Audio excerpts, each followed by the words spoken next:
Donald Trump ka thënë se plani i tij aktual i paqes për Ukrainën nuk është oferta e tij e fundit.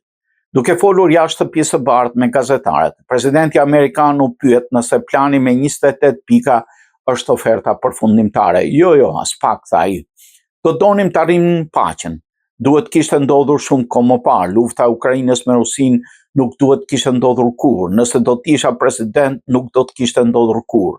Po përpiqemi ta përfundojmë në një mënyrë ose një tjetër dhe duhet ta përfundojmë. Në përgjigje të një pyetje tjetër, ai vazhdon të thotë, atëherë ai mund të vazhdojë të luftojë me gjithë shpirt, por nuk është e qartë se për kë foli. Megjithatë, ndryshe nga më parë, kur ishte në zyrën ovale me kryetarin e zgjedhur të New Yorkut, Zoran Mandami, Trump tha se Zelenski do duhet të miratojë planin. Ne mendojmë se kemi një mënyrë për të arritur paqen. Ai do duhet ta miratojë atë.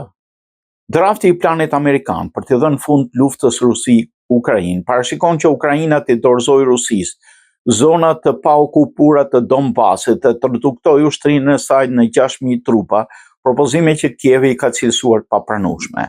Dokumenti me 28 pika nuk është bërë publik gjërësisht dhe shihet si një listë idesh, jo një marrëveshje finale. Dorëzim territori. Ukraina duhet të rriqet nga një pjesë e Donetskut që aktualisht kontrollon zona do shpallë e demilitarizuar pa njohur de facto si territor rus. Reduktimi i ushtrisë, forcat e armatosura do duhet kufizoheshin në 600.000 veta, garancia për sigurinë është e paqartë. Parashihet një marrëveshje gjerë mosulmimi dhe një përgjigje koordinuar në rast agresioni rus pa specifikuar kush i garanton këto masa. Një zgjedhje të parakohshme, drafti kërkon zgjedhje brenda 100 ditësh pas nënshkrimit të marrëveshjes. Drafti sugjeron që Krimea, Donetsku dhe Luhansku të njihen de facto si ruse dhe nga SBA-ja pa ndryshuar njohjen ligjore ndërkombëtare. Në jug vijat e frontit në Kherson dhe Zaporizhzhia do të ngrinin, duke i detyruar rusët të tërhiqen nga disa zona po jo nga të gjitha.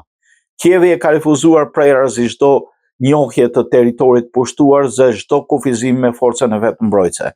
Një pjesë e aseteve do kthehet përmes një mekanizmi investime SBA-Rusi, çka nxit se drafti u jep amerikanëve përfitime ekonomike të mëdha dhe Rusisë një dalje nga izolimi.